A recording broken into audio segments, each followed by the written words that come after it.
Muy buenos días, les saluda Mario Hernández Sandoval. Esta es una transmisión extraordinaria del programa Periodismo sin Permiso que transmitimos desde Chetumal, capital del estado de Quintana Roo, en el muro de un servidor. Y el día de hoy vamos a hablar de un tema del que pues a veces es manoseado por gente que pues está enterada por lecturas o de oídas. Pero el día de hoy vamos a escuchar el testimonio de un participante del movimiento de 1968, el movimiento estudiantil de México, que no fue el único en más o menos en esos años. Se dieron movimientos estudiantiles en varios países de Europa e incluso en Estados Unidos de Norteamérica. Estamos en el domicilio de nuestro invitado, aunque nosotros somos los invitados, con el doctor Andrés Villalobos Aguilar. Doctor, muy buenos días. Sí, buenos días, Mario. Buenos días. Antes que nada yo le quiero agradecer públicamente al doctor que haya escogido este programa y también que nos tenga la generosidad de compartirnos un testimonio. Insisto mucho en eso, el testimonio de alguien que estuvo en el movimiento de estudiantil del 68. Yo te lo agradezco enormemente, doctor. Gracias, Mario. Y la primera pregunta, que incluso ahora sí que, aunque no hay un script, yo he insistido que soy enemigo de los guiones, pero que en esta vez voy a atender a la petición del doctor, porque llama la atención. El doctor es mi amigo de hace un buen número de años y jamás de los jamases me mencionó para nada ni movimiento estudiantil, ni protestas, ni marchas, ni mítines, ni masacres, nada. Y de pronto me lo menciona. Y entonces la primera pregunta, doctor, es, han pasado prácticamente por unos cuantos meses, medio siglo, ¿y por qué hasta ahora nos vas a hablar de esto? Sí, mira, Mario, efectivamente ya casi van a ser 50 años. ¿Por qué ahorita me atrevo a dar mi testimonio? Que no lo he platicado, como tú bien dices, pero creo que se debía a que a mí, en lo personal, y creo que a mucha gente que estuvo ahí, lo marcó, te marca ese hecho sangriento, te marca, yo creo que de por vida, te marca mentalmente, psicológicamente, moralmente, espiritualmente, o sea, en otras palabras, te desintegra, te destruye, ¿no? Yo con el paso de los años creo que me fui integrando. Ahorita, por ejemplo, rememoro y ubico ya con más claridad las acciones, mi actuar en el transcurso de esos años, de cómo se fue dando y siempre tratando de evitar, por ejemplo, comentar esto o hacer referencia a eso, ¿no? Actualmente creo que ya lo asimilé, creo que ya maduré esa situación y me encuentro ya en otras condiciones de estabilidad, de una estabilidad mental, de una estabilidad espiritual, de una estabilidad psicológica. Bien, me siento bien, soy feliz con mi familia, con mi esposa, con mis hijos y creo que en esas circunstancias pues pues vale la pena dar un testimonio de esa naturaleza, ¿no? Por la distancia hay nuestra juventud o esta generación, nos hemos enterado del 68 a través de referencias, a través de artículos, a través de libros, de películas, pero tú que estuviste ahí, doctor, recuérdenos qué fue el movimiento de estudiantil de 1968. Bueno, yo creo que habría que ver varios contextos, ¿no? El primero, el internacional. A nivel internacional se estaban dando muchos movimientos, la primavera de mayo en París, la guerra del Vietnam, la resistencia de muchos jóvenes estadounidenses a ir a la guerra, ¿no? Incluso la muerte del asesinato de Kennedy, y todo eso pues conformaba el triunfo de la Revolución Cubana. La Revolución Cubana. Incluso en 1959 Fidel Castro hace una declaración donde dice que Cuba tenía las condiciones ideales para hacer una revolución, pero que había otros países de América Latina que también las tenían y que era factible que hubiera ese tipo de movimientos, ¿no? Y muchos movimientos se dieron en países de América Latina. Pero yo creo que México venía cargado de una gran frustración, de un gran autoritarismo, de una situación antidemocrática muy patente, de una carencia de libertad, y no realmente en el 68, sino desde los años de 59, 57, cuando prácticamente el gobierno terminó con los sindicatos independientes, terminó con los petroleros, terminó con los electricistas, con los ferrocarrileros, con el movimiento de los médicos, con el movimiento de los maestros, el movimiento revolucionario magisterial, con el movimiento de los médicos en el 64. Entonces pues había una gran inconformidad, no digamos estudiantil, sino nacional, de la población. ¿Por qué? Por esa falta y esa carencia de respeto a los derechos humanos y de acabar con un sindicalismo independiente, con derechos laborales de los trabajadores, ¿no? Derechos que habían costado mucho trabajo y mucho esfuerzo, ¿no? Y eso estaba muy patente en México. Realmente el movimiento de 68, como se ha llamado, surge de una manera muy incidental.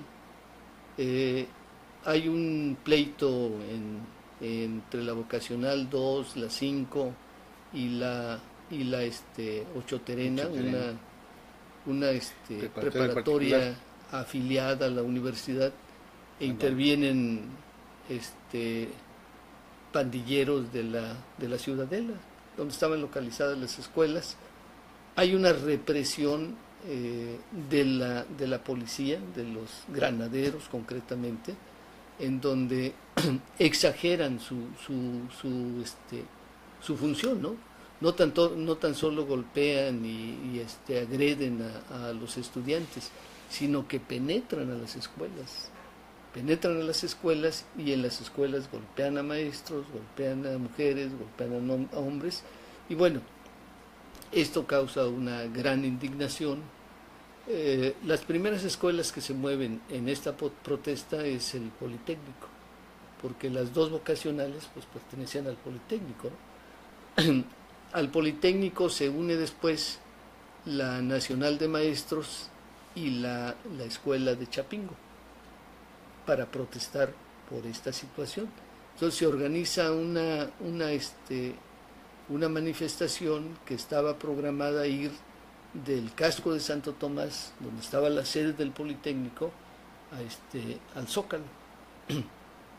Y también coincide ese 26 de julio con que la Juventud del Partido Comunista y la CND, o sea, la Confederación Nacional de Educación Democrática, que agrupaba a todas las normales rurales y a otros grupos de políticos, pues, organizan un festejo a la Revolución Cubana, y ellos desfilaban de Tlalpan hacia el hemiciclo a Juárez. Entonces en la Alameda se suceden las dos concentraciones, pero los politécnicos son agredidos en el Zócalo, ¿no? Entonces, al huir hacia Avenida Juárez, llegan a donde estaba la conmemoración del 26 de junio. Entonces, las dos agrupaciones se juntan y enfrentan a la policía, ¿no?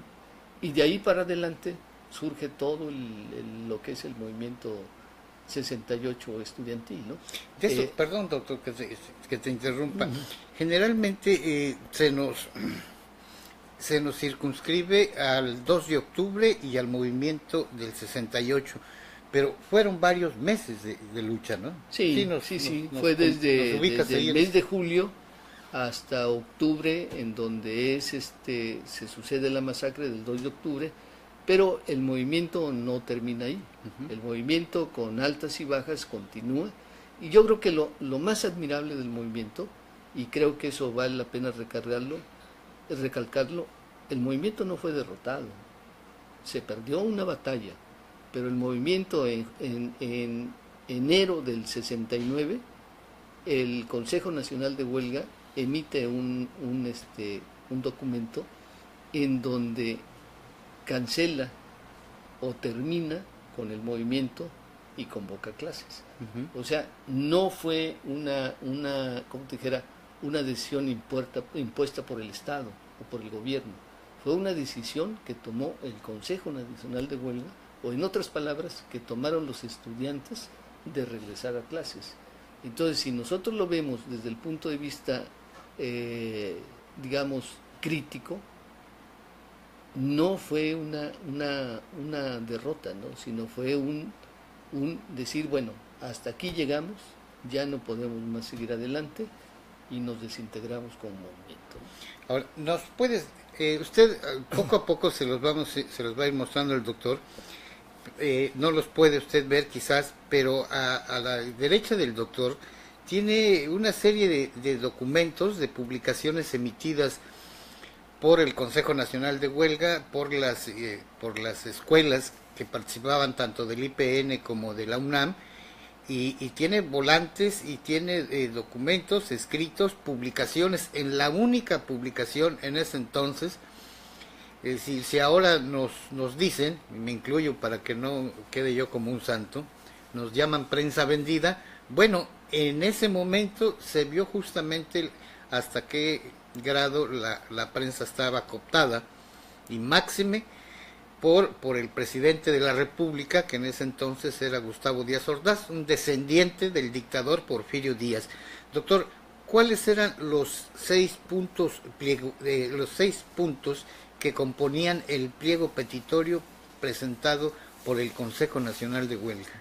Sí, mira, ahorita que mencionas propaganda,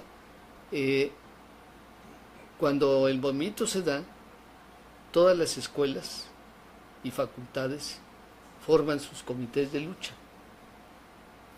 Forman sus delegados, y los delegados son, por escuela, los que los representan en el Consejo Nacional de Huelga. O sea, se forma un Consejo Nacional de Huelga con todas las escuelas, con todas las facultades, de todas las universidades y de todas las escuelas que participan ahí, normales, agricultura, tecnológicos, etcétera, ¿no? Y dentro de ese comité de lucha de cada escuela o de cada facultad se forma un comité de prensa y propaganda. Yo estuve integrado al comité de prensa y propaganda de la Facultad de Medicina de la Universidad Nacional Autónoma de México. ¿Por qué el movimiento tuvo tanto impacto en la población? Primero, porque éramos miles de activistas los que participábamos haciendo brigadas, ¿no? Las brigadas, ¿no? Que te conectabas con la población en los mercados, en los cines, en la calle, en todos lados. Y la propaganda se hacía básicamente en las facultades. Pero como era tanto el trabajo, porque todo mundo hacía, por ejemplo, los volantes sí tenían una línea general que la daba el Consejo Nacional de Huelga, pero ya el estilo, el modo, se lo daba cada comité de lucha y cada comité de prensa y propaganda, ¿no? Entonces llegó un momento en que el trabajo era tan abundante que hubo la necesidad de que compañeros hicieran pequeños grupos e instalaran prensas. Antes se trabajaba con stencil en domicilios en X colonias. Por ejemplo, yo conocí uno que estuvo en Diagonal de San Antonio, otro que estuvo en San Ángel, otro que estuvo en Coyoacán, otro en las zonas aledañas a la universidad por el Pedregal, ¿no? Entonces, cuando ya el comité de lucha no tenía la capacidad de imprimir, entonces ellos imprimían, o tú ibas y te imprimían, y sacaban volantes, pues como este, ¿no? Que está aquí, ¿no? Y aquí en este, por ejemplo, viene los 6 puntos que eran: uno, la libertad a los compañeros que habían sido detenidos desde el inicio del movimiento. Luego, libertad a los presos políticos que ya estaban desde antes, ¿no? Como Siqueiros, Vallejo, Campa. Y muchos más, ¿no? Y la otra, desaparecer el cuerpo de granaderos. Y la cuarta, que es que los responsables del jefe de la policía del Distrito Federal y el subjefe, que eran Cueto y Mendiolea, fueran cesados de su cargo, ¿no? Y el otro, delimitar responsabilidades a los que habían cometido ilícitos en el ejercicio de su poder, ¿no? Y el último era que se indemnizara a las víctimas que ya había, ¿no? O sea, ya había gente lesionada, ya se hablaba de que había habido muertos en las represiones, y bueno, fue la bandera que se esgrimió. Si tú ves, por ejemplo, aquí no hay como en el caso de la primavera de mayo en París, que las peticiones fueron eminentemente educativas. O sea, ahí lo que se pedía eran reformas y modificaciones en la educación.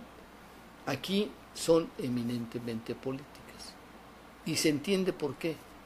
Por lo que mencionábamos antes, ¿no? No había democracia. Eso es lo que te iba a decir. Aquí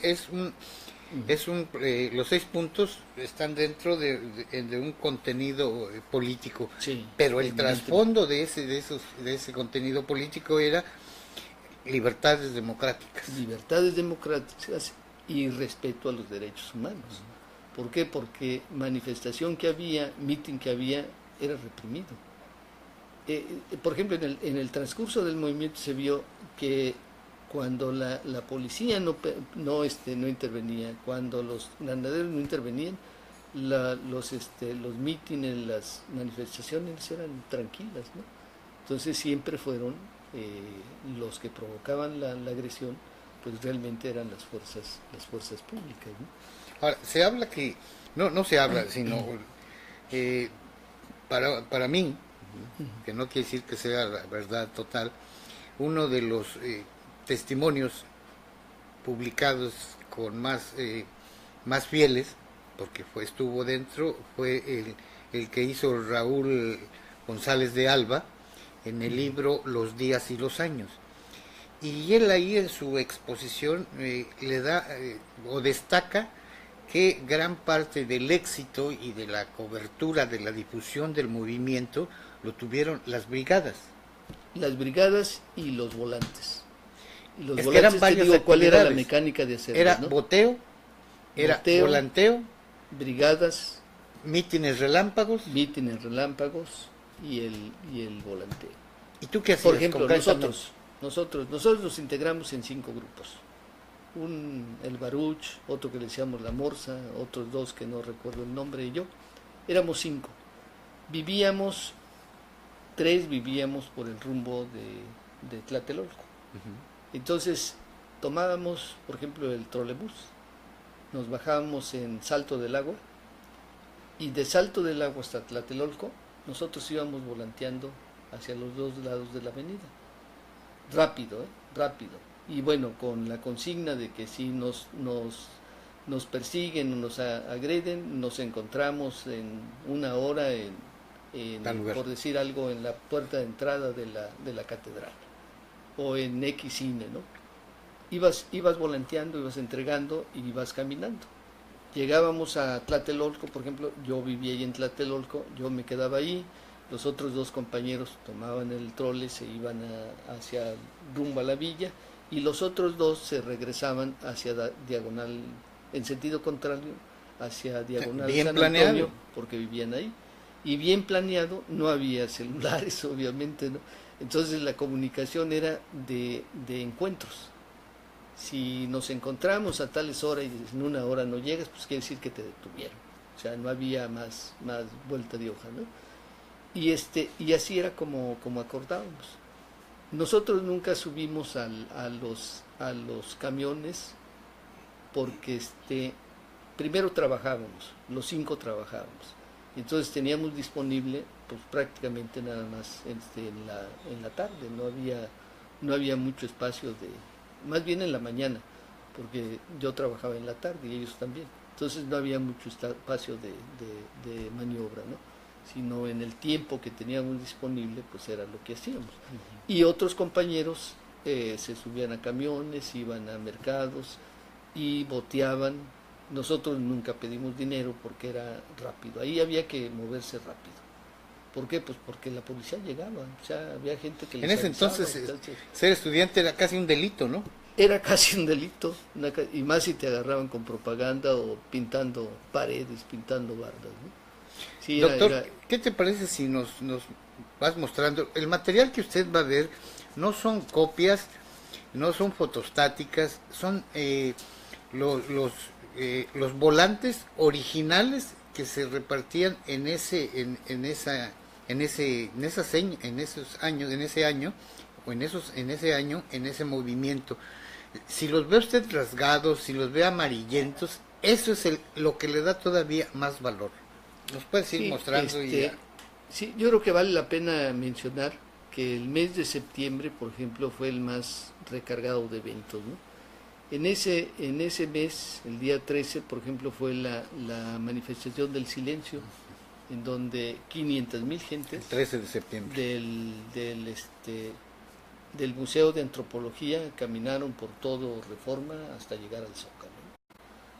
Yo te puedo decir, Mario, que el Zócalo estaba pleno, completamente lleno, y la gente todavía venía por donde está el caballito. O sea, donde está ahorita el caballito que puso el artista moderno, ¿cómo se llama? El que diseñó la escultura de aquí de Chetumal. Sebastián. Hasta ahí. Y la gente no cesaba de llegar. Era una peregrinación. Dice Luis González de Alba que ya estaban terminando el mitin y la seguía llegando, los contingentes seguían entrando a la plaza. Y lo más impresionante de todo era el sonido que oía. Dicen que es fuerte el silencio, y ahí era fuerte el caminar de la gente sobre Reforma.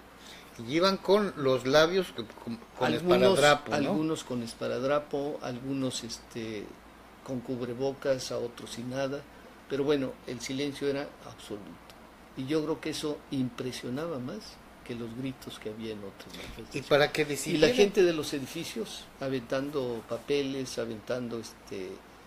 aplaudiendo, y se oía eso nada más. Ahora, esa manifestación del 13 de septiembre fue muy impactante y de mucha importancia para mantener más que vivo el movimiento, porque estamos hablando del Zócalo, que hoy cualquier o un grupo va y se planta en el Zócalo, en la plancha del Distrito Federal, en la Ciudad de México, pero en ese entonces el Zócalo era algo casi sagrado, sí.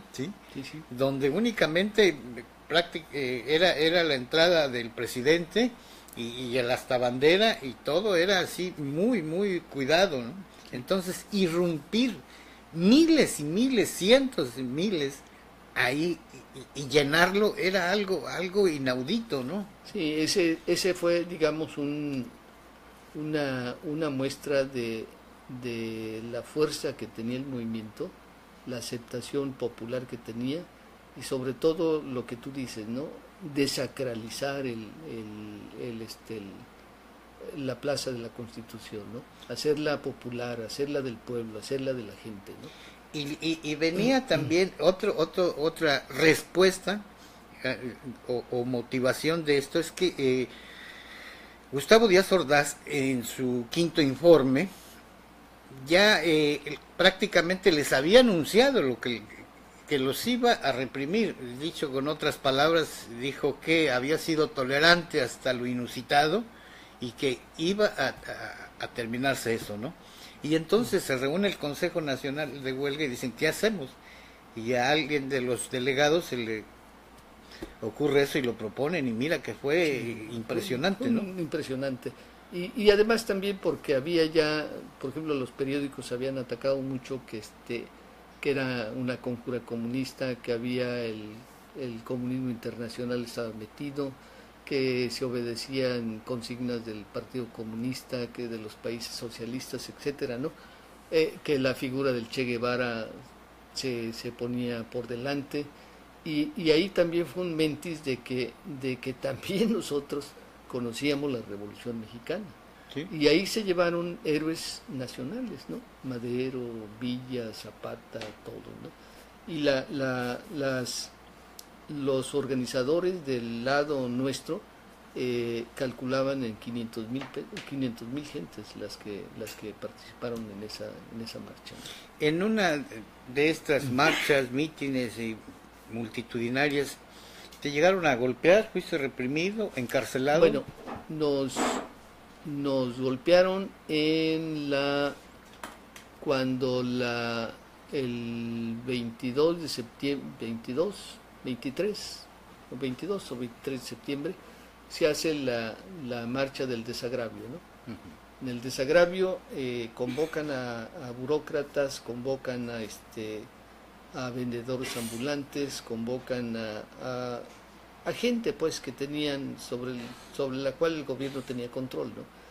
Y los hacen marchar en protesta supuestamente a que se había agredido el Lábaro Patrio y al poner una bandera negra, que se había violado la autonomía de la iglesia al tocar las campanas, y bueno, en esa marcha de burócratas nos infiltramos los estudiantes, empezaron a moverse.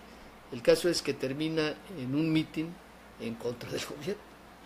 Y dato curioso de esa manipulación, orquestación que hizo el gobierno, que encabezaba por ¿cómo se llama? Gustavo Díaz Ordaz, es que los trabajadores al servicio del gobierno que iban a apoyar al presidente y a desacreditar desacreditar digamos, al movimiento estudiantil, terminaron yendo en sus camiones y caminando diciendo, ve, somos borregos, ve, sí. no vamos, nos llevan. Sí, y termina en un zafarrancho, meten a la policía, meten a los granaderos, pero lo más impresionante fue cuando se abre la puerta de Palacio, no sé cómo le llaman, puerta mayor, creo, no sé, tiene un nombre esa puerta, ¿no? Y empiezan a salir tanques. Y era por la puerta donde entraba el presidente. Entra y sale el presidente. Sí. Tiene un nombre que le llaman, no me acuerdo cómo se llama, ¿no? El caso es que salen por esa puerta y se lanzan sobre la multitud. Salen tanques de guerra. Tanques de guerra. No unidades policía, cualquiera. Ya los policías sabían, tanques de guerra, y el ejército con bayoneta calada. Ahí sale. ¿Y te golpearon alguna vez o varias? No, ¿O ahí, te encarcelaron? ¿Te metieron ahí hubo golpeados, hubo lesionados por empujones. Hay gente, yo siento que muy decidida, muy valiente, que enfrentaba, por ejemplo, a los tanques, se les paraban enfrente, ¿no? Pero bueno, eso no puedes contra una máquina, ¿no? Pero fíjate, algo curioso. De valor. Hace unos años, no sé si todavía algunos lo recuerden, cuando en Tiananmen hubo un movimiento también, apareció una persona deteniendo un tanque y nos espantamos. Bueno, en ese meeting hay documentales donde los tanques y cualquier cantidad de tanques andan desfilando, y los estudiantes entre los tanques, ¿no? Entre los tanques, sí. Y algunos se hacían a un lado porque no, Sí, te aventaban el tanque no, y se no, hacía no a un frenaban, lado ¿no? sí, no paraban, sino lo aventaban. Pero entonces se ven los se tanques entre la multitud queriendo esparcirlos, arrollarlos, ¿no? Entonces ese mes es muy movido porque también es el mes donde toma la policía y el ejército el Politécnico, donde toman la universidad también y bueno, ya en esas condiciones se llega al mes de octubre en donde pues ya se cita al mitin del 2 de octubre con un volante como aunque los periódicos decían que en el mitin citaban al mitin y de ahí se iba a marchar al Politécnico a rescatar las instalaciones que ya tenía el ejército. Y eso es una mentira. Mira, por ejemplo, aquí hay un volante de esa época en donde se cita al mitin a las 5 de la tarde y no se dice que vaya a haber una marcha del mitin al Politécnico. Y así se llega a la noche del 2 de octubre. ¿Por qué no nos muestras? Hay un boletín en donde, tú me lo mencionaste, a ver si nos lo explicas en pocas palabras, ¿por qué el gobierno de Gustavo Díaz Ordaz convocó a aquella manifestación de desagravio y tiene aquí el doctor un volante donde está la versión del encargado de la catedral? Sí. Es este volante. Aquí, por ejemplo, autoridades eclesiásticas dicen con mucha claridad, ¿no? El hecho de tocar las campanas y encender las luces de un templo no constituyen materia de profanación con permiso o sin él, según el derecho canónico, canon 1172. Nos parece inaceptable abusar del sentimiento religioso del pueblo para fines políticos y organizar manifestaciones de reparación o desagravio por una profanación que no hubo. En base a estas declaraciones, no hay motivo para que el pueblo asista a manifestaciones que organizan grupos políticos en contra del movimiento estudiantil. Y esto lo dijo un clérigo, esto lo dijo el portavoz ¿cómo se llama? De la catedral.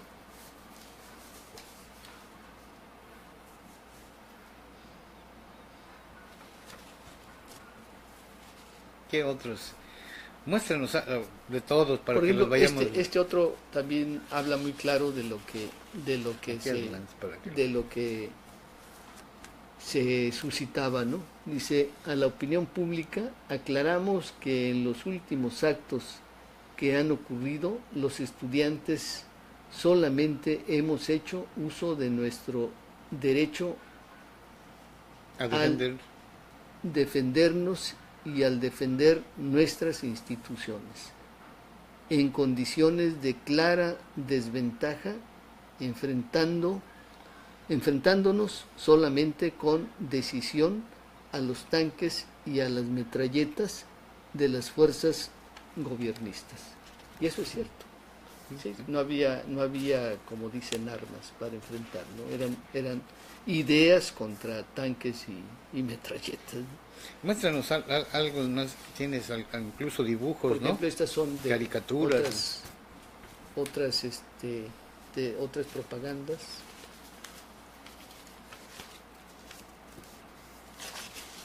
Estas otras. No, quitamos esta para que se vea. A ver, perdón, Sí. perdón. A ver, estaba. Esta. Ya el tiempo les ha dejado su huella, pero bueno, todavía son visibles, ¿no? Y así llega al 2 de octubre. Ahora, ¿qué ocurrió? ¿Qué hice yo el 2 de octubre? ¿Dónde estabas el 2 de octubre? Como te mencionaba, yo trabajaba en una escuela primaria que está sobre Argentina. La escuela se llama José María Pino Suárez y queda a la altura de Tlatelolco. O sea, son 3 cuadras para llegar a la plaza de Tlatelolco.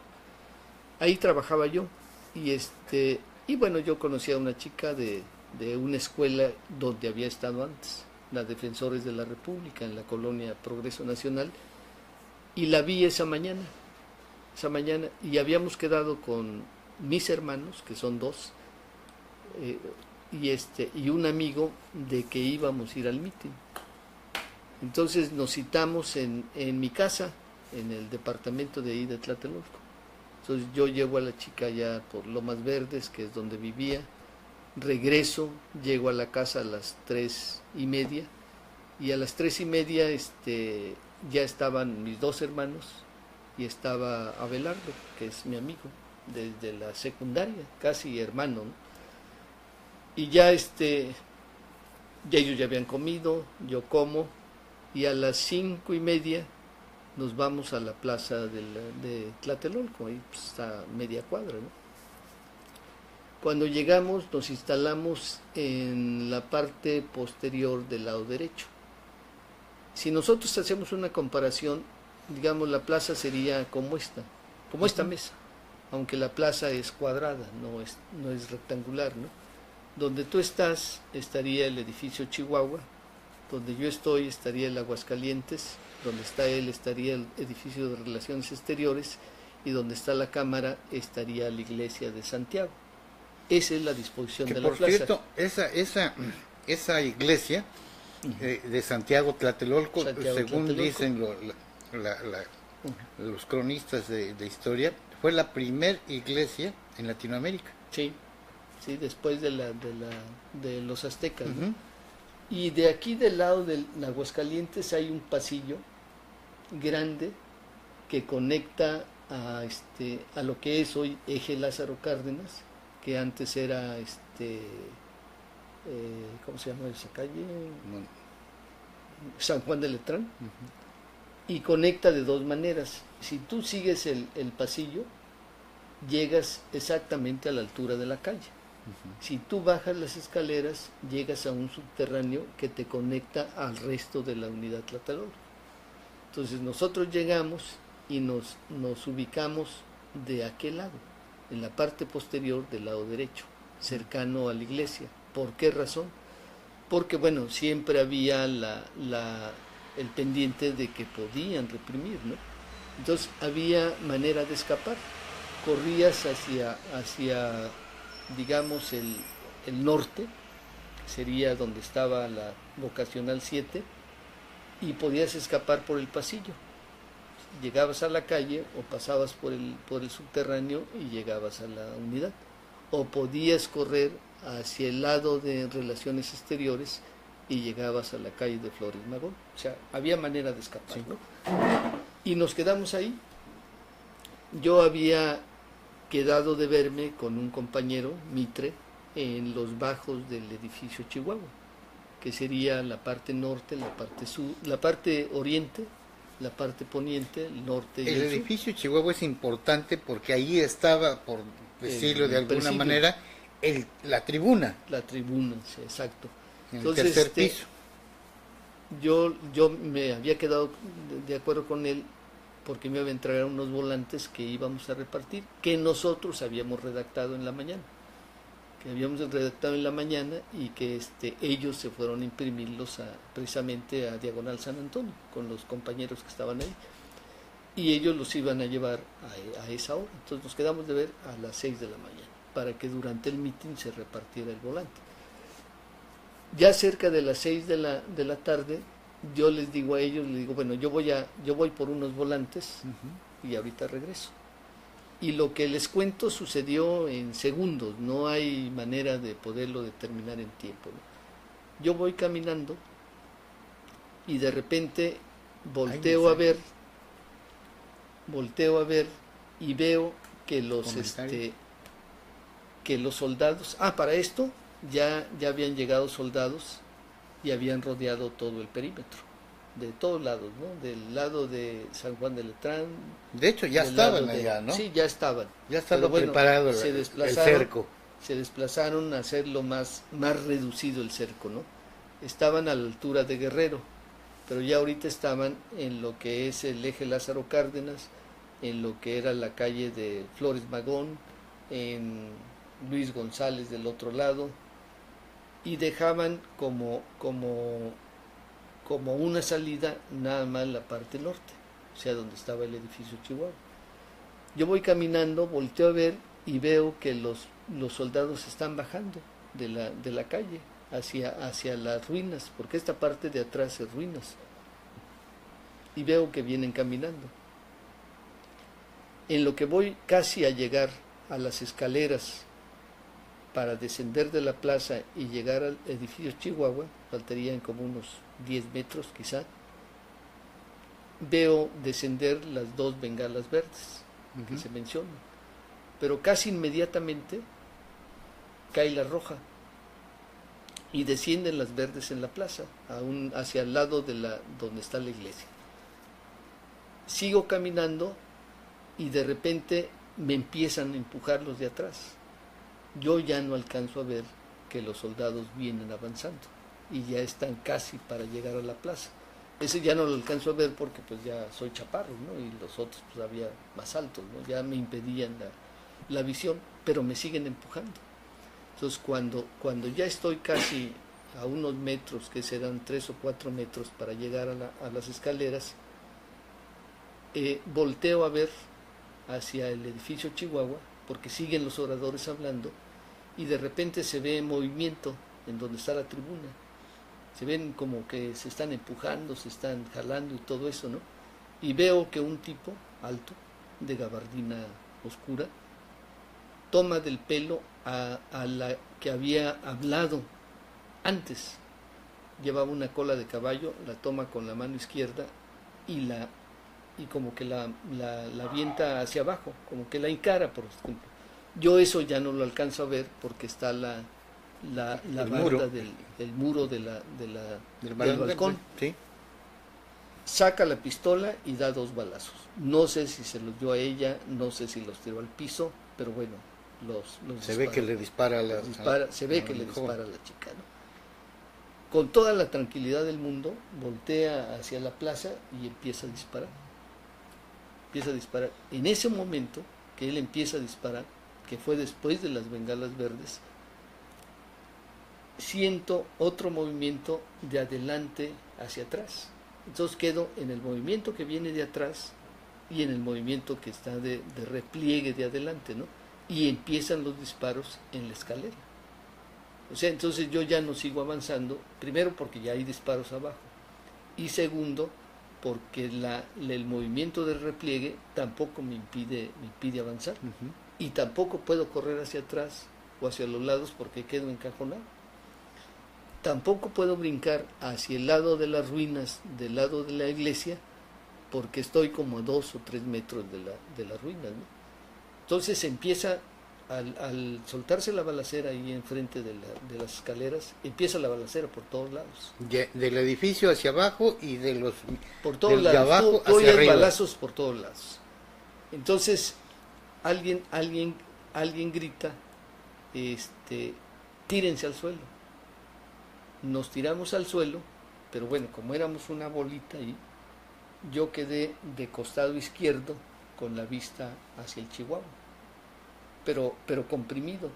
Delante de mí estaba una señora, muchacha, y atrás había otros cuates, sobre mis pies estaba otro fulano, y bueno, quedamos un montón ahí.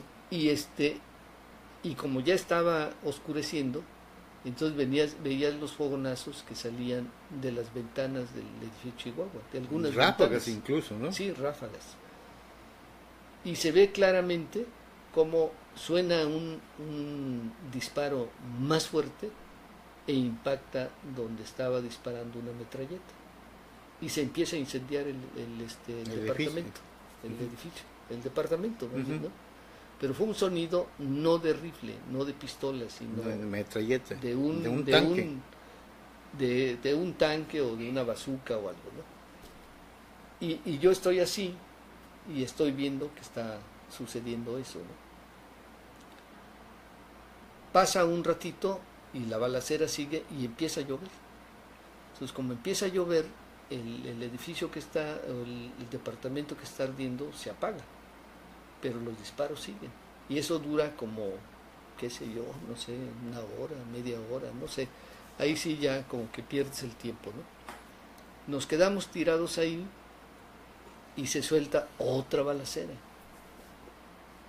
Y después otra más. O sea, fueron 3 así seguidas, ¿no?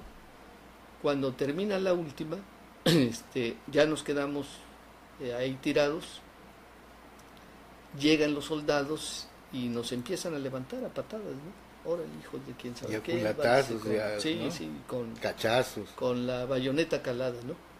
Yo volteo a ver y yo pensaba pues que estaba en un grupo súper comprimido. No, yo creo que éramos ahí como 50 fulanos, no había más, ¿eh? Y si ven un video que pasan de la noche, del 2 de octubre, se ve un grupito ahí de personas que están ahí. En ese grupito estaba yo. Volteo y los soldados tirados al piso y nosotros les servíamos de trinchera. O sea, se protegían de nuestros cuerpos, con los cuerpos de nosotros, ¿no? Y ellos atrás. Entonces ya nos llevan y nos enfilan hacia la iglesia. Serán unas, ¿qué te diré? Como de aquí a media calle, ¿no? No es una distancia muy larga. En ese trayecto yo alcanzo a ver alrededor de 10 o 11 muertos tirados. Solo en ese pedacito. En ese pedacito nada más. Mujeres, creo 2, y hombres, ¿no? Entonces nos llevan a la pared de la iglesia y nos tienen parados ahí en la pared de la iglesia. Una iglesia que no la quisieron abrir, ¿no?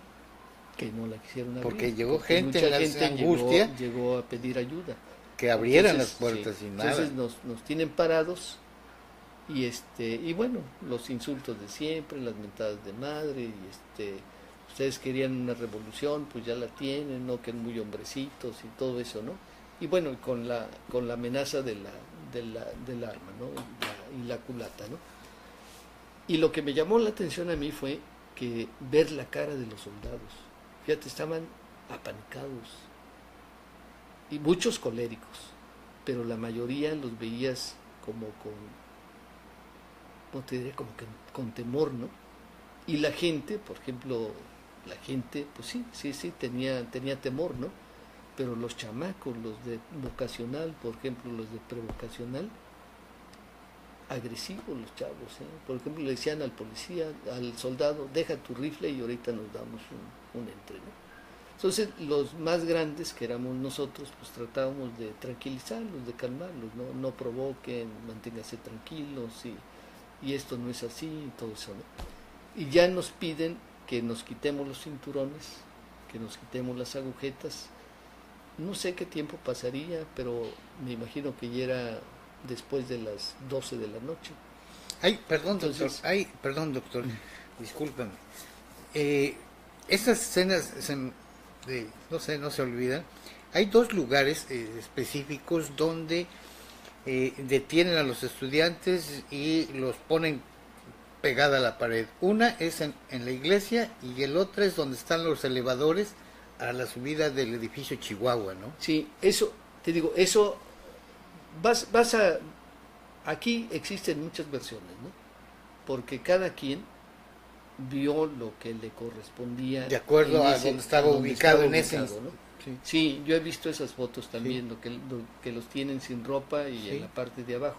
Eso yo no lo vi, te digo, porque no la visibilidad que yo tenía no era hacia muchos lados, sino era más bien hacia la parte de arriba, porque quedé del lado, entonces veía bien ese lado, y para acá pues había gente tirada, ¿no?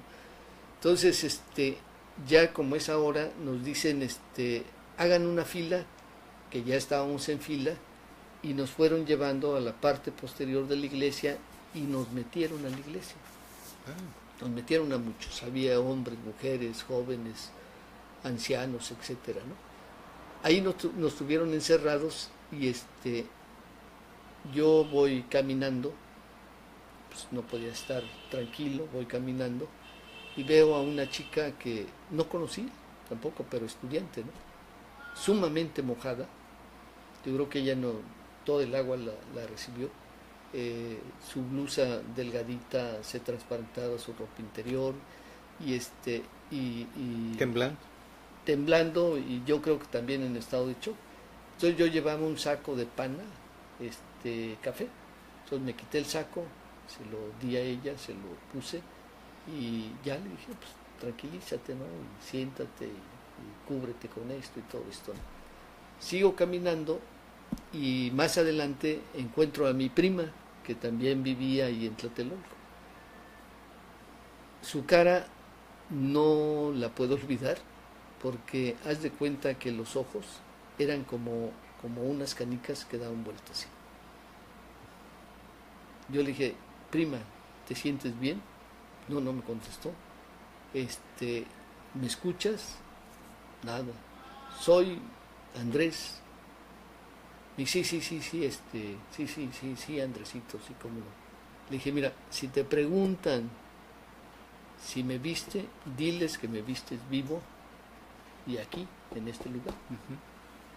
Tú ibas con la idea de que hubo muchos muertos y de que a lo mejor tú tampoco la librabas, ¿no? Entonces, le digo eso a mi prima, pasa un tiempecito más y dicen, bueno, van a ser dos filas, por un lado las mujeres, por otro lado los hombres. Entonces ya mi prima se la fila en las mujeres, yo la fila en los hombres, y ya al salir del templo, ya el ejército nos entrega a los granaderos. Entonces ya son los granaderos los que tienen el control. Y lo mismo, ¿no? Empujones, patadas y todo, ¿no? Y nos llevan en fila india y nos van formando en la parte, digamos, norte del templo, que era un patio grande, que llegaba hasta la calle Flores Magón. Entonces de la plaza hasta la Flores Magón estaba eso. Y había filas, éramos como unas, ¿qué te diré? Unas 20 filas de gente que está así parada, de hombres nada más, aparte las mujeres que se la llevaron para otro lado. Yo alcanzo a ver a un compañero, Sergio, que estuvo en el internado conmigo y que estaba haciendo sus pininos de periodista. Después se fue a Oaxaca y ya se convirtió periodista, ¿no? Entonces, de donde yo estaba, serían unos, que te diré, como de aquí a la puerta. Le grito, Sergio, y yo veo que sí me ve, o al menos yo eso creí, ¿no? Y lo mismo le digo, Sergio, soy Villalobos, mi teléfono es tal y tal, por favor les hablas, les dices que me viste vivo a tales horas aquí en esto, ¿no? Ya le digo, y veo a otro compañero vestido de blanco que también estaba en medicina, que también fue mi compañero en la secundaria, le decíamos el oso Barney, y le grito, oso, no, pues ese no me alcanzó a ver ni me alcanzó a escuchar. De ahí nos suben a unos camiones, ya bajo el resguardo de los granaderos, ¿no? Y bueno, no, el camión no era un camión normal que tuviera sus asientos, ¿no? Sino tenía unas bancas longitudinales y tú en ibas, el centro. Tú ibas como montado, ¿no? Como jinete ahí, Sí. en las bancas, ¿no? Y se corre la voz, nos van a matar. En cuanto se detenga el camión, corran para donde puedan y lo más rápido que puedan. Fíjate que todavía en esos lugares y en ese momento había esa organización de ¿cómo te dijera? De cómo reaccionar de ante compañeros, el peligro, de ¿no? cómo responder al peligro, ¿no? Y la sorpresa es que llegamos a un lugar donde había una puerta grande, nos bajaron de los camiones y nos encaminaron a la puerta y había dos filas de soldados, una de cada lado, hasta otra, y atravesaba un patio hasta otra puerta que estaba más adelante. Y ya los soldados nos resguardan hasta esa puerta y todo el techo del edificio ese, pues lleno de soldados, un soldado cada 2 metros o cada 3 metros, ¿no? Nos meten ahí nos llevan a un lugar largo, que tenía un pasillo largo, que tenía como 10 celdas, con 2 camas de piedra ahí, y nosotros éramos como unos, ¿qué serían? Como unos 350, ¿no? O sea, obvio no cabíamos, teníamos que estar sentados o parados para esto. Y ahí es donde empieza la tortura psicológica, porque primero no sabes a dónde estás. Segundo, no sabes si alguien tiene información de ti, sobre todo la familia. Tercero, no te apagan la luz, entonces no sabes qué hora es. Más o menos te medio orientabas por la comida. Te llevaban, yo creo que al día siguiente nos llevaron un vaso de café y unos frijoles y un bolillo, ¿no? A mediodía nos llevaron una sopa de fideo con unas papas y todo eso y un bolillo. Y en la noche, que supongo que era la noche, o supongo que era la mañana, también un vaso de café con un bolillo. Y así estuvimos un tiempo X, ¿no? Ya después me enteré que fueron 10 días que estuvimos desaparecidos. O sea, sin saber la familia qué pasaba, ¿no? Ya a los 10 días tuvimos noticias de que pues ya nos buscaban, de que incluso ya habían contratado licenciados para que siguieran nuestro juicio, ¿no? Y la primera, bueno, pero ya dentro de la crujía esa, ya después me enteré yo que era la prisión esta de Santa Marta Catitla, ahí nos llevaron. ¿Dónde están hoy las mujeres? Pero bueno, ya eso ya lo supe mucho después, ¿no? Adentro nos formaron, también así en 2, 3 filas, y pasaron 2 fulanos señalándote, ¿no?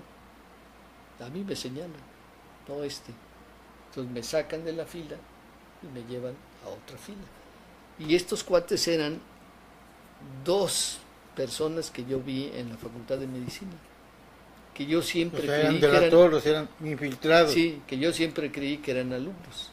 Y ahí descubro que eran gentes infiltradas, ¿no? Probablemente policías, ¿no? Y ya en el primer interrogatorio que tengo, pues me pregunta el licenciado, ¿no? ¿Usted participa en el movimiento? Un agente del Ministerio Público. ¿El Ministerio Público? Le digo, no. Entonces, ¿qué estaba haciendo ahí? Le dije, pues yo pasé por accidente, yo trabajo en la avenida, en la calle Argentina, es mi paso obligado para llegar a mi casa, ahí vivo, y pues me levantaron ahí.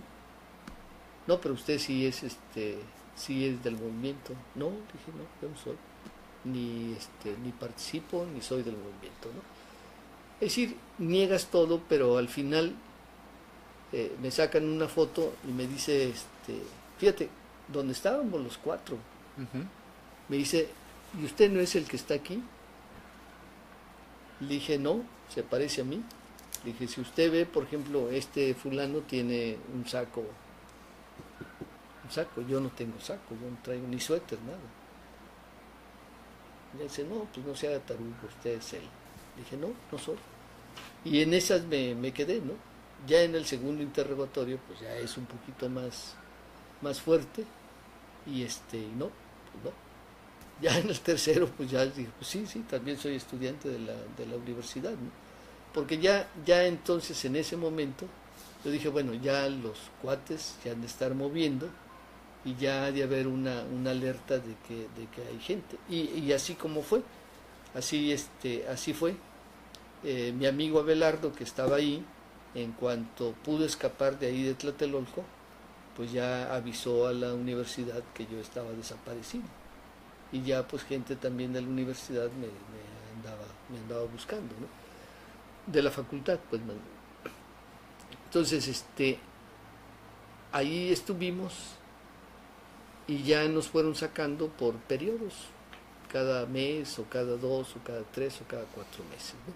Ahora, ¿cómo escaparon mis hermanos? eso también lo platicamos casi, ¿qué te diré? Unos 20 años después, ¿no? ¿Puedes compartir? 20 años después, ellos quedaron en ese lugar. Entonces mi hermano, el del medio, que ya murió, les dijo, vamos a dispersarnos y salgan como O puedan. sea, tus hermanos también participaban. Sí, estaban ahí, también participaban. Entonces, mi hermano el grande se va junto con Abelardo y atraviesan la plaza, porque tienen manera de moverse, ¿no? Aunque viene el ejército de aquel lado, pero bueno, tienen tiempo de moverse y de desplazarse hacia este lado. Cuando llegan al final de la plaza es cuando empieza la balacera, entonces no tienen más opción que meterse al edificio Aguascalientes. Pero conforme van subiendo, los pasillos están repletos de gente. Entonces llegan hasta el último piso, que tiene 8 pisos el edificio ese.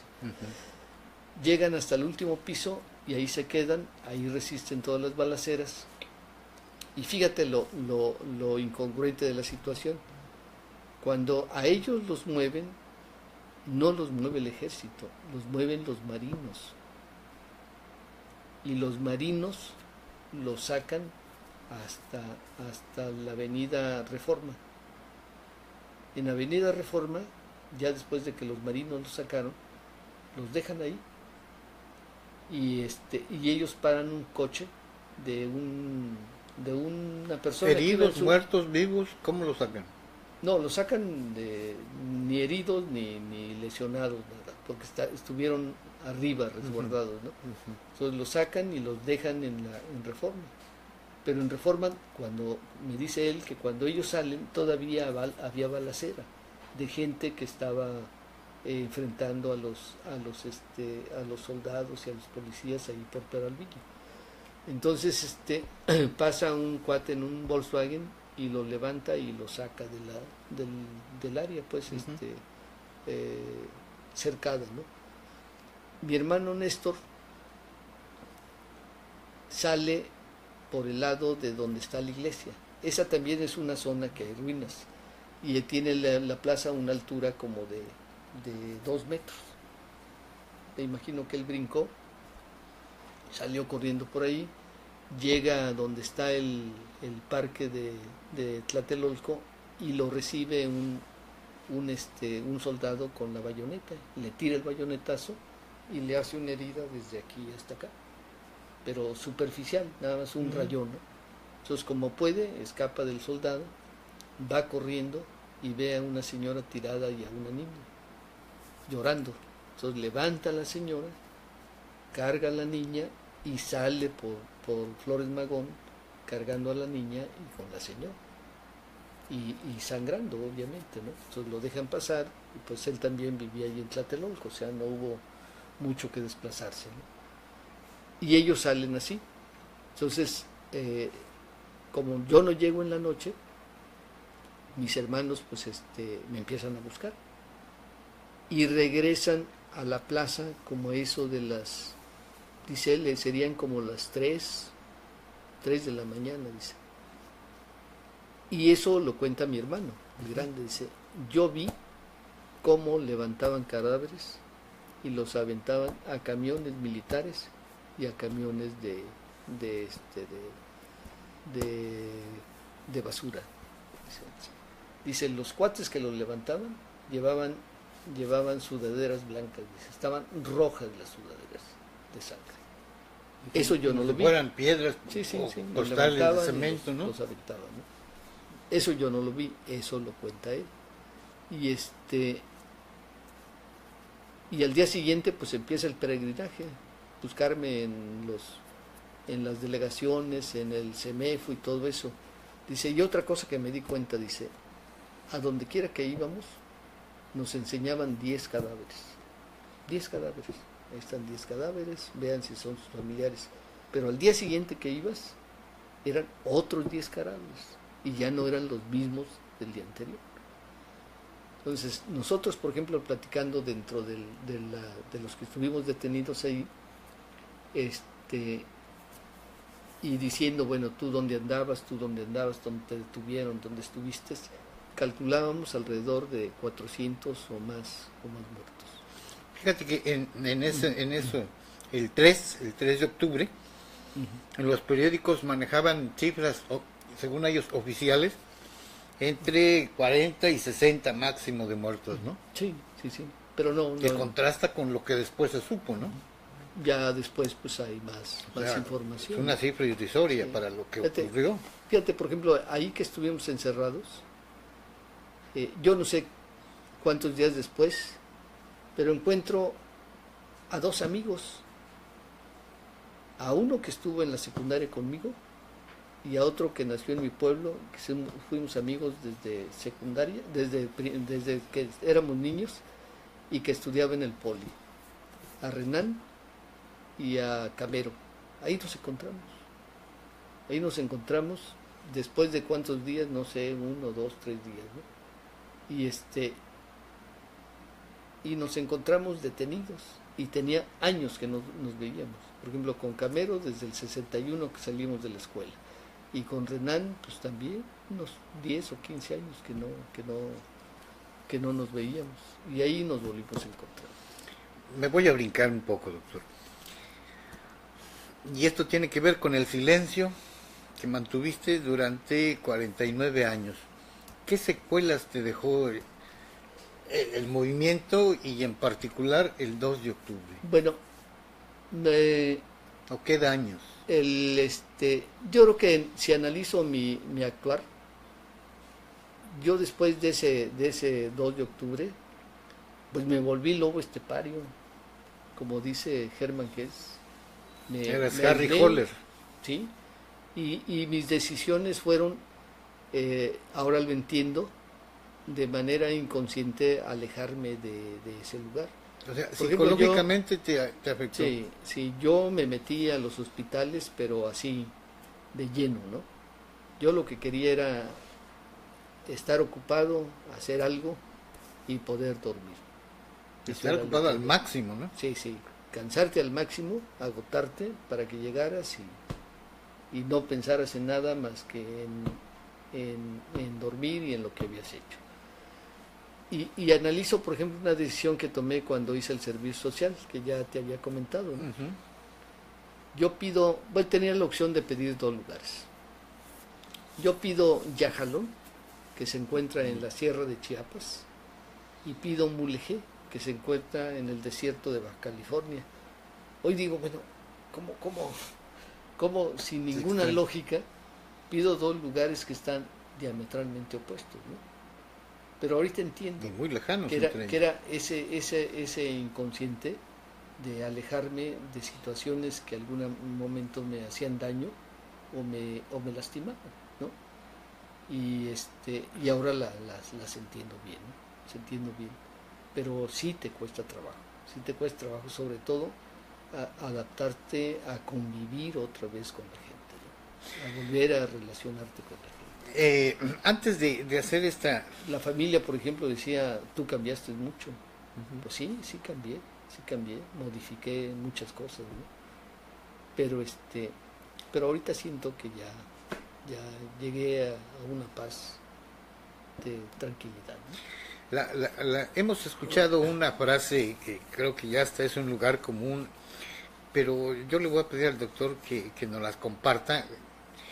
Cómo la vida da vueltas y nos presenta paradojas en donde somos los protagonistas del otro lado.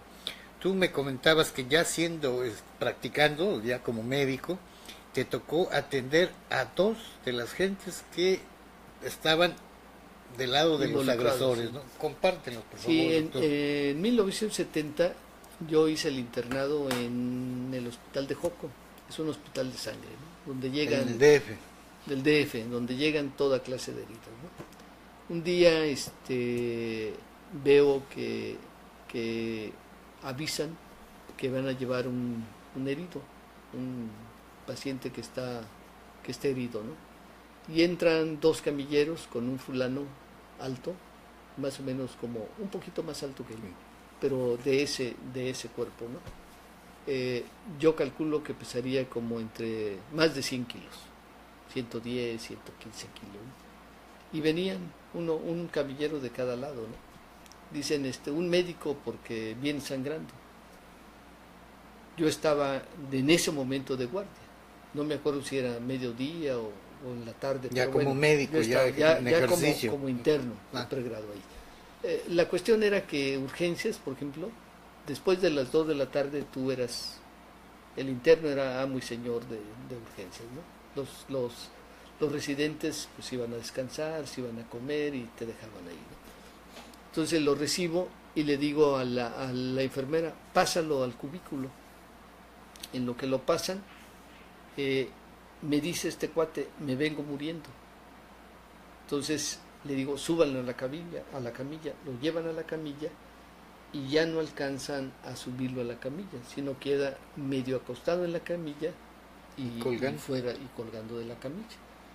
Entonces, pues mi compañero de urgencias era pues de mi estatura, de mi consistencia, nava, y pues le ayudamos y no podíamos, hasta que llegaron 2 policías y ya entre todos lo subimos a la camilla. Cuando quisimos canalizarle venas, pues ya no pudimos, ya estaba en paro, no salió de paro, y me llevo la gran sorpresa cuando lo veo con detalle y era el famoso Cuec. ¿Quién era el Cuec? El Cuec sí sé, era un delegado del Centro de Estudios Universitarios, delegado al Consejo Nacional de Huelga. Se llamaba Leobardo López Areche, que también participó en el movimiento y era del Consejo Nacional de Huelga. Y él estuvo en Lecumberri. Y él estuvo al lado de algunos, muchas gentes, de los muy renombrados, de los líderes renombrados, ahí estuvo él. Y pues ahí se murió. Ya después preguntando detalles con los camilleros, pues me dijeron que se había cortado las venas, y pues cuando ellos llegaron pues ya lo habían encontrado en un charco lleno de sangre, ¿no? ¿Se suicidó? Se suicidó. Sí, hay gente que no aguantó, así lo vamos a llamar, ¿no? Hay gente que el 2 de octubre los acabó, muchos se suicidaron, otros le metieron a las drogas, y bueno, y otros pues anduvimos cargando esa losa durante mucho tiempo, ¿no? Cuéntanos la otra. La otra es de que también en esa época, en ese año, no sé ¿En ese mismo lugar? En ese mismo lugar, no sé si fue antes o después de lo que te cuento. Estando como internado. Estando también de interno ahí, un día entran como 10 judiciales con metralleta en mano, ¿no? Buscando y tomando posición y todo eso, ¿no? Pues te alarma, ¿no? Y entra, pues yo lo conocía, ¿no? Lo conocía porque lo había visto muchas veces. Y entra el general Mendiola Cerecero. ¿Quién era? Recuérdanos quién era. El general Mendiola Cerecero era uno de los grandes represores de esa época y de épocas anteriores, y en ese momento era subjefe de la policía. ¿Y que pedían su destitución? Del que pedían su destitución. Su nombre estaba en los 6 puntos. Así es. Y ya escoltado por 2 fulanos, ya llega conmigo y me dice, le digo, siéntese, ¿qué le pasa? No, pues traigo una herida, ¿no? Ya lo reviso, traía una herida en la cara, de la frente a la mejilla, y le dije, pues algún otro golpe que tenga. No, le pasó algo, sí, chocamos, acabamos de chocar. Se golpeó en la cabeza, no, en alguna pierna, en algún brazo, no, nada, el golpe es aquí. Se siente bien, tiene náuseas, está mareado, no, perdió el conocimiento, no. Dije, bueno, pues lo vamos a suturar. Le dije, acuéstese. Dice, no, aquí sentado. Valiente. Aquí sentado, ¿no? Ya pedí a la enfermera que me llevara anestesia, que me llevara el instrumental y todo eso. Ya le lavé la herida, se la suturé y le hice una sutura subdérmica. Bien, ¿no? Y me dice, y me cosió bien. Dije, bueno, pues lo mejor que se pudo. Doctor, ¿y sabías sabías que tenías ahí frente a ti a un represor, una persona que hizo mucho daño a los estudiantes, claro, y, claro, que sí. comandó gente que lastimó a Sí, muchos lo estudiantes. reconocí ¿Qué de sentías inmediato. en ese momento de tenerlo en tus manos? Pues yo creo que te llegan muchas ideas, ¿no? Muchas cosas, en ese momento. Primero dices, bueno, este cuate golpeó, probablemente haya torturado, Matado, matado, ¿no? desaparecido. Y y dices, pues no se merece vivir, ¿no? Pero bueno, tu obligación en ese momento pues es de médico, ¿no? Ujú. Tienes que resolver el problema, ¿no? Tampoco te vas a poner y luego con 10 fulanos ahí que están enfrente y que nada más te están viendo a ver qué estás haciendo. Porque bueno, yo creo que el Pero hecho... tenías el conocimiento como para aplicarle algo y que Sí, apareciera como accidente, ¿no? claro, claro, sí se puede, ¿no? Pero pero pues ellos están entrenados para vigilar, ¿no? Yo creo que esa es su función, ¿no? Y ya terminé de suturarlo, me dice, ¿y lo hizo bien? Le dije, pues sí. Dice, un espejo. No, le dije, pues aquí no hay espejos, aquí es hospital, ¿no? Pero pues había ahí, como estaba un ministerio público, y bueno, los policías siempre querían quedar bien con el jefe, pues le consiguieron un espejo y ya se vio, dice, pues sí quedó bien, ¿no? Ya para despedirse me dice, doctor, si usted llega a necesitar algo, avíseme. Y saca su tarjeta y me la entrega. Tú sí sabías quién era. Sí, sí, sí. Y Desde él, un principio. él nunca te preguntó si, No, si no, no, habías no, estado en el movimiento o nada. no, nada. No, ni platicamos, ni comentamos nada, ¿no? Simplemente yo hice mi trabajo. ¿Y alguna vez lo buscaste? No. No, cuando salí de ahí, llega el residente de cuarto año. Había residentes de cuarto año ahí, Lagunes. Y me dice, oye, ¿qué pasó? Porque vio el movimiento, ¿no? Y le dijeron que había habido policías y todo eso. Oye, que hubo una bronca, que... No, le dije, pues llegó el jefe de la policía aquí, herido. ¿Qué pasó? No, pues ya lo suturamos y se fue bien. Digo, por cierto, me dio su tarjeta. Dice el general Cerecero, sí. ¿La vas a utilizar? Le dije, no, dámela, ¿no? Sí, te la regalo. Era como una llave, ¿no? Y ahí terminó el incidente de este cuate, ¿no? Pero pero bueno, así es la vida, ¿no? A veces te presenta circunstancias que no esperas, ¿no? Pero sí. A nivel de país, de sociedad, de valores, de luchas, ¿qué nos dejó el movimiento estudiantil? Que lo estemos disfrutando ahora, sí, para bien o para mal. Yo creo que dejó muchas cosas, mira. Por principio, el régimen, dentro de sus límites, tomó medidas que beneficiaron, ¿no? Por ejemplo, se legalizaron los partidos políticos, se legalizó el Partido Comunista, se hicieron cambios un poquito más democráticos, hay comisiones de derechos humanos. Yo creo que a largo plazo el movimiento ha influido en muchos de esos cambios, ¿no? Hasta en la manera de vestir. Sí, las libertades fueron más, como te dijera, más plenas, ¿no? Claro, no vivimos en un paraíso, pero pues no vivimos en las condiciones de esa época, ¿no? Los movimientos sindicales, por ejemplo, se formaron los sindicatos universitarios que con una independencia, que no están bajo la férula del gobierno. Algunos otros sindicatos independientes también aparecieron, por ejemplo como el Ánfora y de otros lugares, ¿no? O sea, yo creo que sí, al final de cuentas sí tuvo una utilidad. Pero, por ejemplo, a nivel personal, alguien hace unos 20 años, un médico, amigo, me pregunta, dice, bueno, ¿y tú qué ganaste? Yo me empecé a reír, le dije, mira, en realidad yo, si tú lo ves en ese plan, pues yo no gané nada, ¿no? No me hice rico, no tengo dinero, no no tengo un puesto político. Si tú la ves así, pues no gané nada. Pero te digo, pero sí gané alguna cosa bien importante. Me dice que gané el derecho de ver a mis hijos de frente y a los ojos y decirles, yo luché por ustedes para dejarles un mundo mejor. No se pudo, ahí está, ustedes pueden cambiarlo de acuerdo a sus intereses. O sea, te mostraste dispuesto a que tu familia te enjuicie. Claro. Y yo, por ejemplo, tuve satisfacciones muy concretas. Mi hija, la más chica, hizo un trabajo sobre el 2 de octubre. Y me dice, oye papá, ¿qué libro puedo ver? No, ¿qué libro? Nada, Perdón, a ver, escribe. ¿Tu esposa, tus hijos sabían que participaste en el movimiento y específicamente qué habías hecho? No. ¿No? ¿Sabían ¿Nunca? que participé? No, nunca. Sabían que participé, que anduve ahí, todo eso. ¿Qué pasó con tu hija?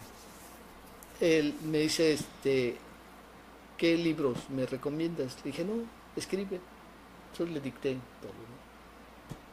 Como a los 8 días, 10 días me dice, papá, ¿qué crees? Me puso 10 el maestro. Y me preguntó que de dónde había sacado esa información. La fuente bibliográfica. ¿Y qué le dijiste? Le dije, esa me la dijo una persona que estuvo ahí. ¿Y quién estuvo ahí? Mi papá. Y yo vi en sus ojos esa mirada de orgullo que tú dices, híjole, esto no lo cambia por nada. A pesar de su edad, porque era pequeña, tú dices, no, pues esto... ¿Qué edad tenía tu hija cuando ocurrió eso? Estaba en bachilleres, tendría como... Sí, ya 12, tenía 13, la madurez como unos, para valorar eso, ¿no? Sí, como unos 16 años, 6. Entonces, esa personal, esa es la ganancia. Pérdidas, a lo mejor muchas, pero bueno, se compensa. El movimiento del 68, ¿sientes tú que te hizo mejor persona de lo que eras, peor de lo que eras, o igual como estabas? No, yo creo que me hizo más humano, me hizo más humano, me hizo más más consciente de los problemas del país, más participativo, porque pues yo sigo participando y toda mi vida seguí participando. O sea, no me limitó, pues, ni me espantó, por decirlo de otra manera, ¿no? Sino que seguí la breve. Voy a rescatar dos hechos de lo que has expuesto y de lo que ocurrió en el 68, que tienen relación con lo que está ocurriendo ahora. En el movimiento del 68 vimos soldados, granaderos, marinos, tú lo acabas de decir, desempeñando, y así lo dicen en los libros, desempeñando funciones de policías. Sí. Y ahora, el 21, hace unos cuantos días, se acaba de publicar en el diario oficial de la Federación, que entra ya en vigencia, la Ley de Seguridad Interior, donde a los soldados, o a las Fuerzas Armadas, se les da la función que ya habían hecho hace 50 años con resultados lamentables, ¿no? Sí, el ejército ya había tenido muchas intervenciones, ¿no? Por ejemplo, en 63 en Morelia, en Sonora, en varios lugares, Guerrero. ¿no? Y yo creo que con la ley interior es como darles carta abierta. O sea, es un retroceso. Sí, definitivamente. En lugar de como te dijera, de regular la intervención, y además es bien claro, ahí dice, ¿no? El ejército solo entrará cuando por orden ¿cómo se llama? De los senadores, a propuesta del presidente, se nombre un estado de sitio. Sí. ¿Verdad? Porque pues la patria peligra, ¿no? Pero en este caso no hubo ni estado de sitio ni la patria peligraba. Fue algo anticonstitucional, pues, fuera de norma y fuera de criterio. Yo creo que desafortunadamente tuvimos un presidente muy autoritario, en donde el principio de autoridad lo tomaron como yo soy el único y lo que yo diga se tiene que obedecer y nadie está por encima de mí.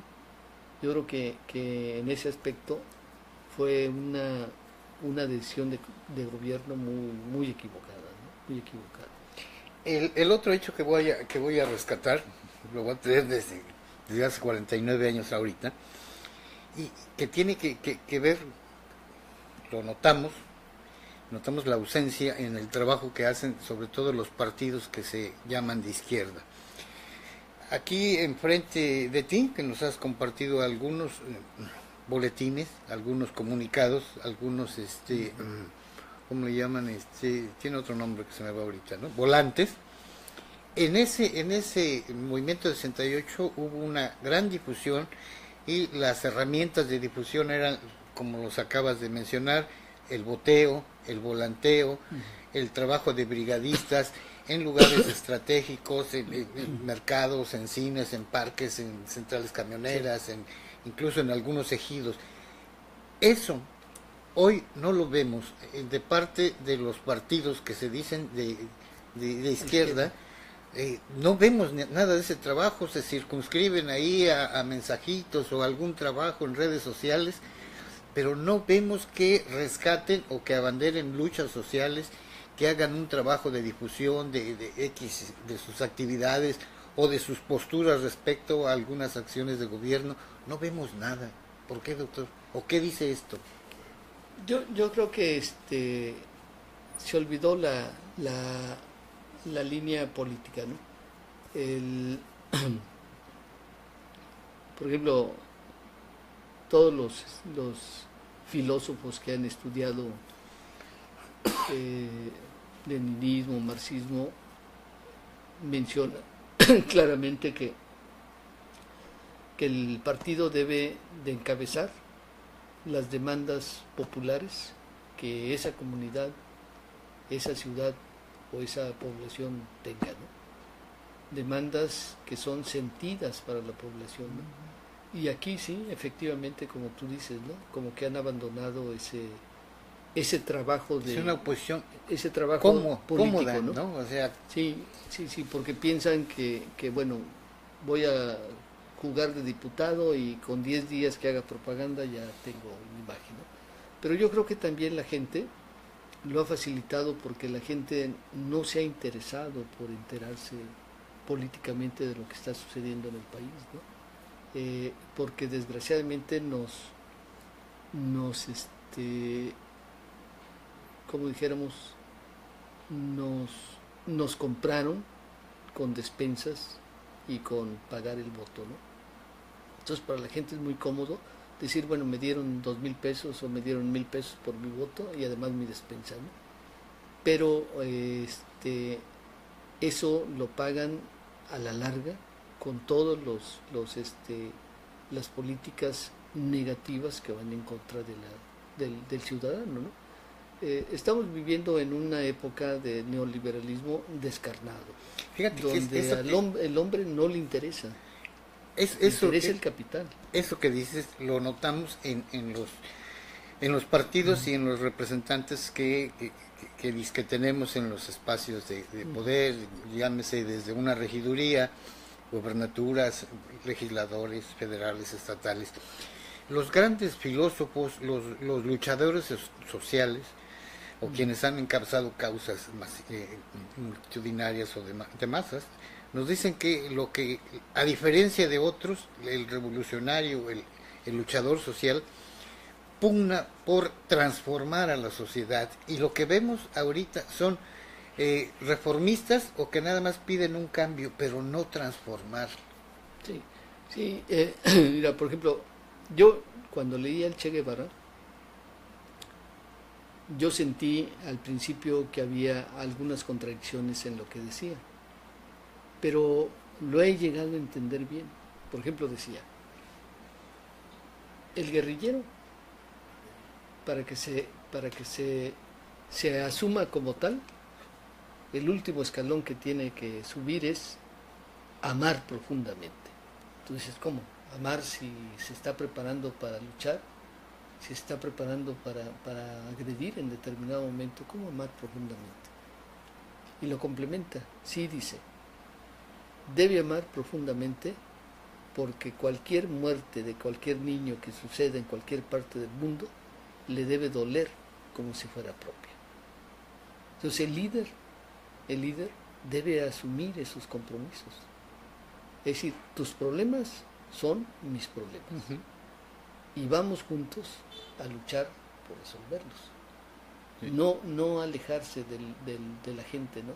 Sino al contrario, penetrarse en la población para abanderar las dolencias que esa población tiene.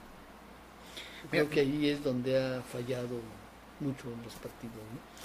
Tenemos, voy a agradecer a las personas que están viendo este programa y nos mandan saludos de Baja California, Magia Onofre, que es una compañera que ves participa en nuestro programa, y Malú Morel, que es de Argentina, muchísimas gracias.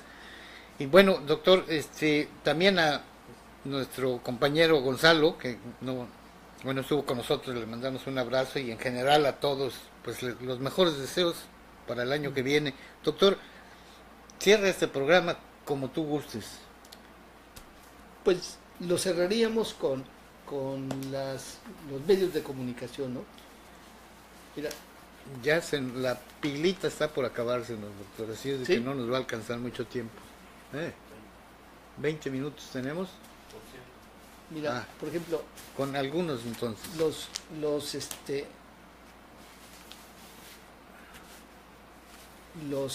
periódicos cómo encabezan la masacre, ¿no? Uh-huh.